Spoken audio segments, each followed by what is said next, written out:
The following trailer is rated H for honest. In a first-person shooter genre dominated by military power fantasies and semi-historical clusterfucks, one shooter will rise and take its place as the awkward middle child of the FPS family. Except this time, that child is a big-ass robot. Titanfall. Enter the world of Titanfall, a should-have-been-obvious mashup of Call of Duty and Gundam, minus the anime, where apparently the most plentiful resource is giant mech suits, in an endless interplanetary colony war, in a vision of futuristic conflict that's almost as impractical as it is awesome.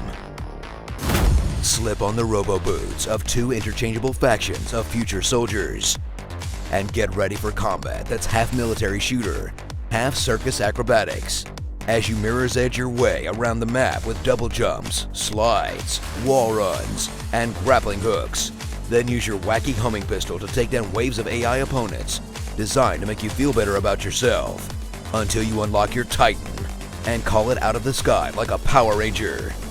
Then immediately realize that it's about as durable as a stack of wet cardboard boxes, as you get blown up by a single dude on your back, in a giant robot experience that feels less like MechWarrior and more like Shadow of the Colossus.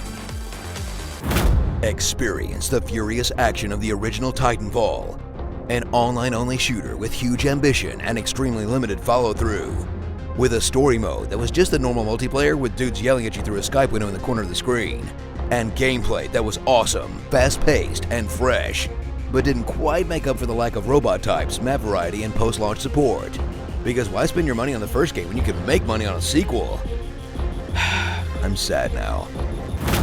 Drop a big robot man into Titanfall 2's campaign mode, as the radio play style of the previous game is abandoned for the real thing, and you put on the pilot helmet of the world's most generic white guy protagonist, Jack Cooper.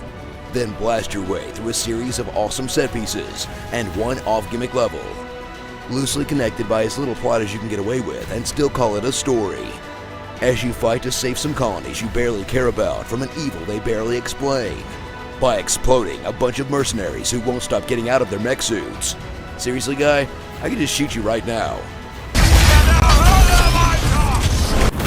Once you've conquered the campaign, get ready for Titanfall 2's frenetic online, where you'll choose from a list of pilots, guns, and mechs that actually feels meaningful this time.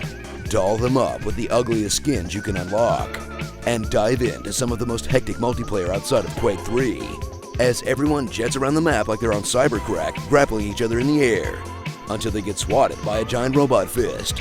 You have to fetch shields for your Titan by hand like a futuristic water boy, and every round ends with a mad scramble to evacuate or get blown out of the sky, because nothing underlines a victory like 2 minutes of rubbing it in.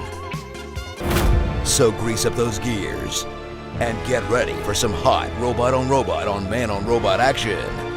Because if you don't support slightly more creative shooting games, then we're all doomed to infinite Call of Duty sequels until the end of time. Starring Ed 209, Zone of the Enders, Armored Core, the Iron Giant, Optimus Prime, Big O, Showtime. Oh, and some humans, I guess. Whatever. Titan Balls. So wait a second, you're telling me you can be a robot piloting a bigger robot in this game? Forget everything negative I said.